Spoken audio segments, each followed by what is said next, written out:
Hey everybody, I just wanted to welcome you here to my weekly Chit Chats or Chit Chats. And I'm here with the beautiful and wonderful Lizzie from Write It. And I'm really, really excited to be able to talk to her, have a little quick chat about finding your brand, your USP. And so it's a great way to kind of start, especially when you're starting your business, something that you need to kind of own and get into. So let's talk a little bit more about it. And Lizzie is the whiz in putting words together to make sure that your voice is heard. So you want to introduce yourself a little bit, Lizzie, and then what you do, and then explain a little bit how we met. Oh my goodness. Hi, Heinna. Thank you so much for having me along. Thank you for the lovely introduction as well. I always like to be a bit flattered while we do these things. Yeah. I'm Lizzie Macaulay. I am the Chief Copywriter over at Write It and the founder of the Get It Done retreats, which Heinna has beautifully helped me put together, and they are going spectacularly, but mostly because you are so brilliant at keeping things moving along. So now that is acknowledged, my job day to day basically is to help people sound more like themselves to their customers, essentially, and to stand out and be different than their competitors, and to just be the most polished, engaging, approachable versions of themselves that they can be, as far as, you know, things like their websites or their social media or anything that's written communications. That's what I do. Thank goodness it's not verbal communication, because then we might run into trouble. I trip over my words all the time. So you're asking me about USPs today, Heinna. That's what we're having a chat. So USPs, like finding your brand voice, because, you know, especially like when I first came to here, I had no idea where my voice was, and you kind of helped me figure it out. So it's like, you know, when you come in, especially like in business or in anything, honestly, like if you're writing, not just for your business, but like, I don't know, just for like a story or something, whatever, however it may be, how do you get into trying to find the brand voice for your clients? Like, how do you start with that? Yeah. Oh, that's actually really, really, really complicated.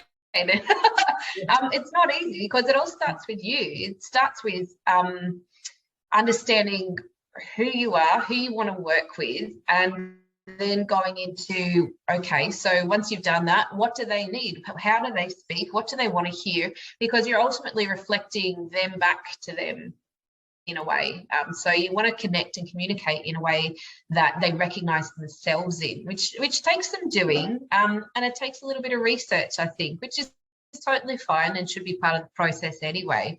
And then you just use the language that they're using, I suppose, and the language that you would naturally use. So things like, it's okay to be conversational. You don't have to be too formal and you know, professional, because that's then not approachable, and that loses that connection, I feel.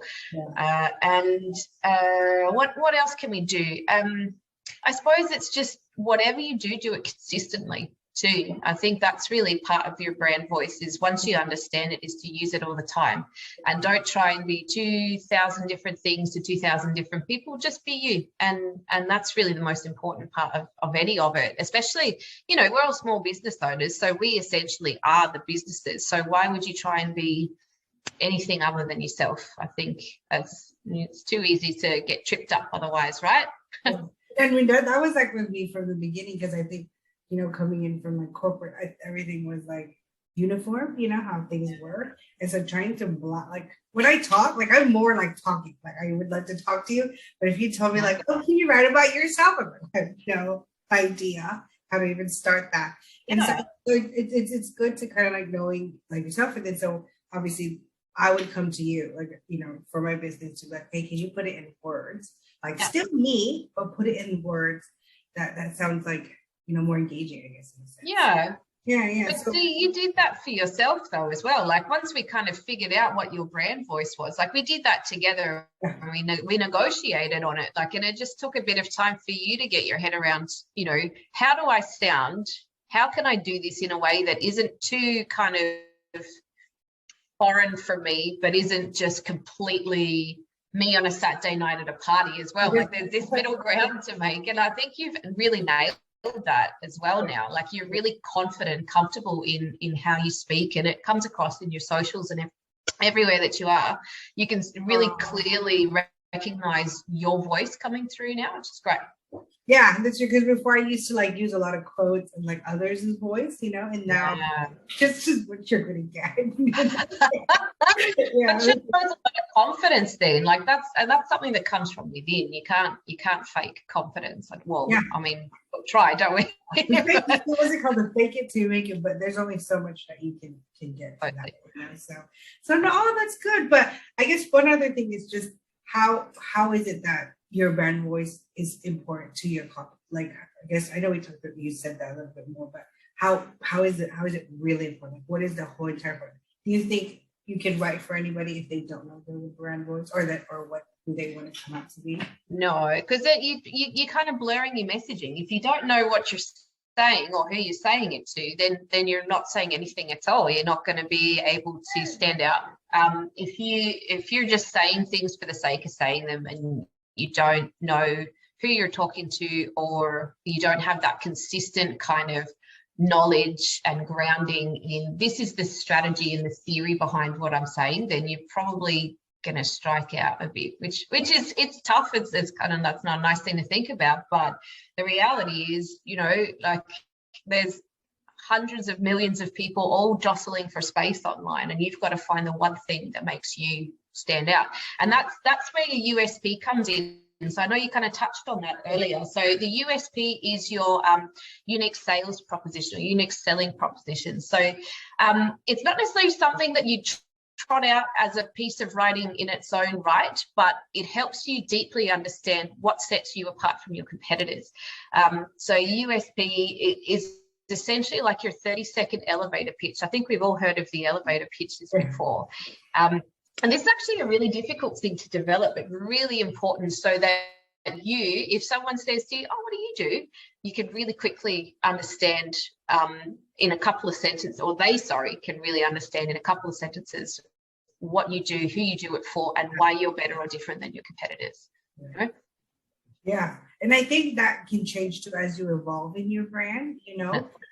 However, it's just, it's kind of trying to find that couple words, because even with me, I'm still developing that, because I'm such and I think, like you said, it took me a while to get the confidence part, and then it took me a while to find my voice. But the USP is a huge thing, because like trying to be like right now when they say, what are you? And then you have to just So so I think that's good that you touch base on the USP, because a lot of people, once they get to that, okay, I found the way I'm going to talk, but it's just like, okay, what is it that you said who am in that 30 seconds. So I know this Friday, you and Nicola, a digital marketer, you and her are going to talk a little bit more about USP, kind of getting into it more in depth, like how to find that, right?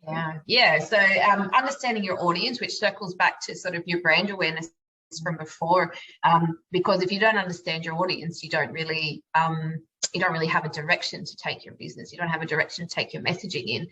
So that's kind of the fundamentals before you even write anything. So that's why we thought we would start with that for our Get It Done masterclasses. So that's going to be happening over at the Get It Done page this Friday at 12:30. Thank you for the plug.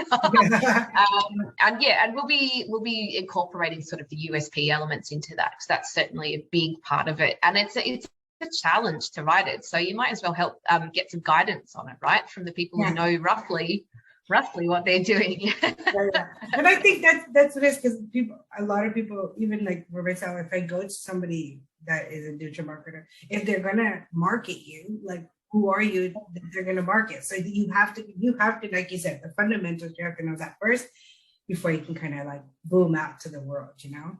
And so otherwise you're running before you walk, you know.